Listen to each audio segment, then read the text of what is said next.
Today we're going to take you through our Spartan everyday drills. I'm going to start with the infield, then we're going to show you some outfield drills, and then we're going to take you to our pitchers, and then we're going to take you through our catchers. This is a snapshot of what we do every day that involves catching and throwing and proper technique. So first off, we're going to get with our infield drills, and we'll start there. Okay, what we're going to do now is we're going to do our infield drills. We do this every day. It's called our everyday drills. We don't use a bat and ball. We want to work on good form, good top hand technique. We're going to typically we take 3 and rotate, but for the purpose of this, we're going to take 1 at each position. So we'll take 1 up the middle, 1 at the person, 1 up the middle, 1 backhand. We'll do a short hop, and then we'll do a high hop. So my 4 athletes here will show you what it looks like, and this will be an accelerated version.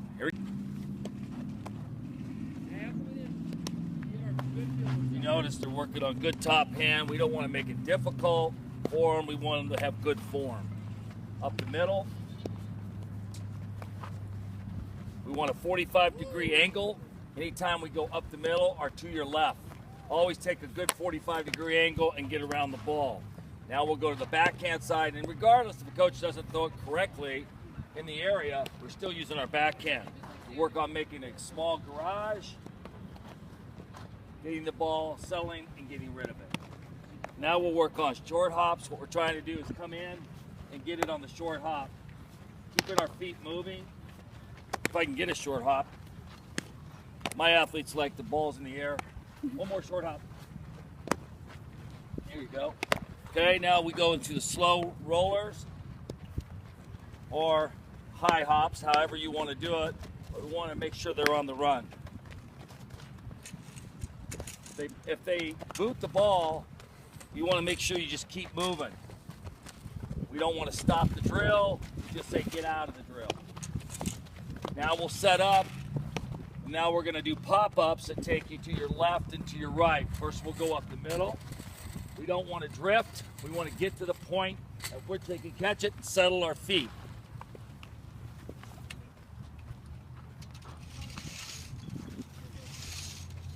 Now we'll take it down third baseline.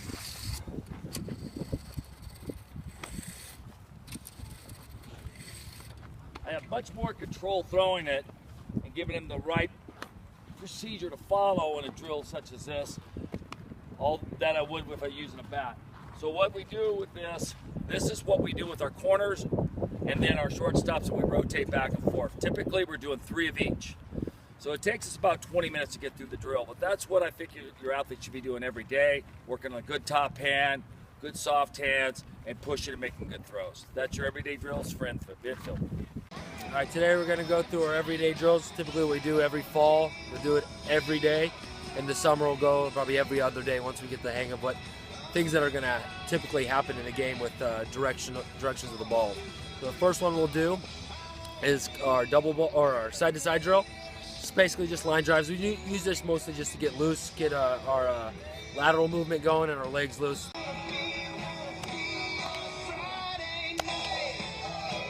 Now, next drill we're going to do is our deep fly ball drill. It's something like there's the ball hitting the gap. So what I'm going to have to do is run with their head down as hard as they can. I'll throw the ball, yell, and then I'll yell ball out loud. They'll look up, catch the ball. They'll put their head back down. I'll yell ball again, look up, and catch the ball. Now, it's important in these 2 ball drills that when they catch the ball, they just transfer to the other hand and keep running and not drop the ball. That way we don't slow our drill down. If they miss the ball, keep on going and play through it and come back and get it later. Ball. Ball. Every one of these drills we use, we're always going to do it bilaterally. So if you're playing in right field, you're going to be doing right center balls, and if you're playing left field, you're going to play left. It's like you're going to left center. The reason why we do that is because you never know where your kids are going to be playing.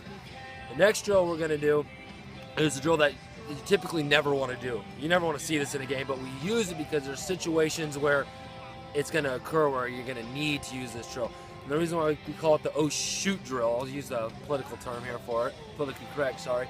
So what you're going to do, I'll set up the scenario for you. So it's going to be like let's say I'm playing, or Coxie here is playing left field. You have a lefty, like this, the ball gets, or lefty hits it, stays inside of it nicely. He starts going back to get the line drives out that way. The last second to start slicing on us, what she's going to do is open up and make a catch. The drill after this will show you what we want you to do, but in last-ditch efforts and when all else fails, we'll have to use this sometimes. Most of the time, we don't want to see our kids use this because it's a better chance for your feet to get tangled up.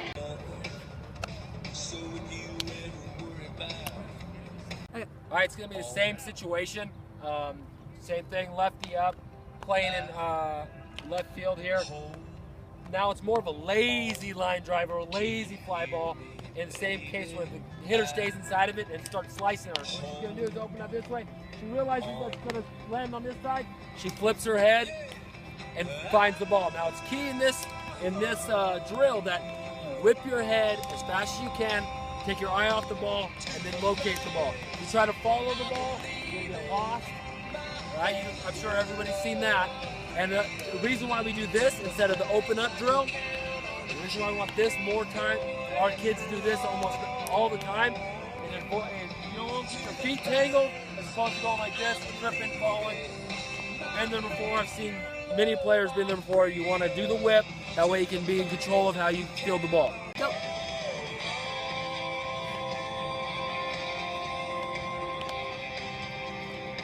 Now this drill is probably the most difficult, and I believe it's the one that Coxie uses the most in the games. So when you do this with your kids, understand that it's going to take a long time for them to learn it. It's a very difficult technique to learn. Let's set up the scenario again.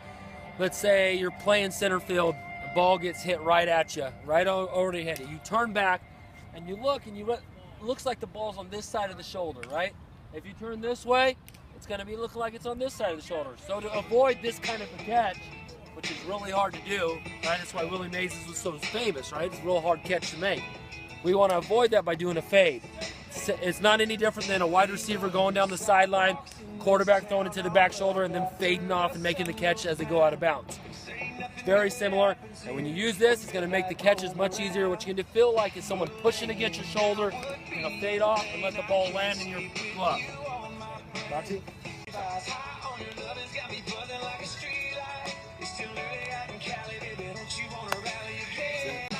these are the things that we do every day that they typically use in the game, and the reason why we do it is because we want our kids to be prepared when they come and face these situations. After this, I typically hit them ground balls, fly balls, line drives, and then they start incorporating those things so when the game comes, they feel comfortable to use them. One of the things we do every day is we work with our catchers on throwing and technique. Too many times I hear people say, my pop time's 1.7, which it actually is not. The correct way to manage pop time is ear and listen and listen. Listen to this end, listen to that end, do not look at what's going on. This is what we're gonna do today, and we'll show you some clips of that. Okay, so what we're gonna work on now is pop to pop time. We'll be listening for the pop here and listening for pop at second base. Each one of our catchers will do it twice. If they make 2 accurate throws, then we will not be stoled on this year. So you'll watch me. I will not be watching my catchers. I will just be listening so they get a correct time. Corinne, go ahead.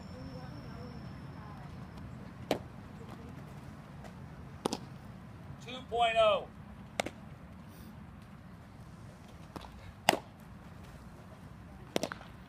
.196.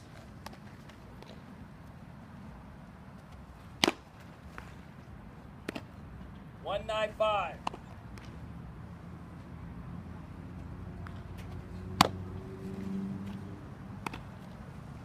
2.12. Our catchers may only get 1 or 2 shots a game. If they throw them out on the first chance, the likelihood of them stealing becomes less and less as the game progresses, and this is something we're focusing on this year. This is something I recommend every day.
What we're doing now is rundown drills. This happens predominantly every other game. You're going to get a rundown. It's the most hosed up play you could possibly have.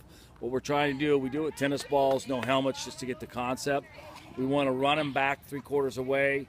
We're trying to turn the runner. If the runner's coming now, she hasn't turned. We should not have thrown it unless we're 3/4 away. We just keep running at her. You have to be extremely aggressive in your approach. You got to run full speed. You cannot jog, and you got to get them to turn their shoulder. Once they turn the shoulder, you toss the ball.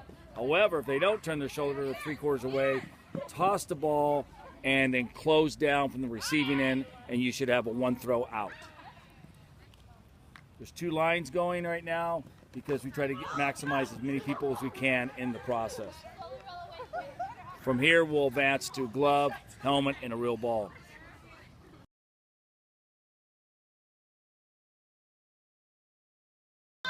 Okay, this is what we're doing now is priority drills. We do it 2 sides. We have left side, right side. So on the left side, we have shortstop, left fielder, and we'll add a center fielder on occasions, as well as a third baseman. We have someone hitting live, if you do. If you don't, that's not a problem. You can have somebody throwing like we do on the right side right now. So the right side, Coach Hardy will be throwing to second base, first base, trying to find the seam where they have to call it. That was real easy. Find me a seam. So we're trying to find a seam between the outfield. That's too easy. Find a seam. Let's go. So we want to get it where we're calling the ball, and the priority is the outfield has first priority, and second priority is the second baseman, and the last priority would be the first baseman in this case. And you want to set it up where we're throwing the ball where they have to make decisions and talk.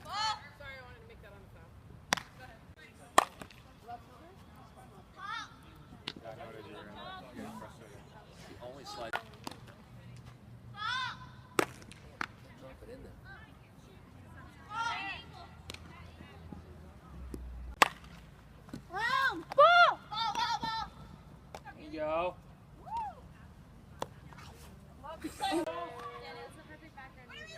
I There's no room where to go, right? What are you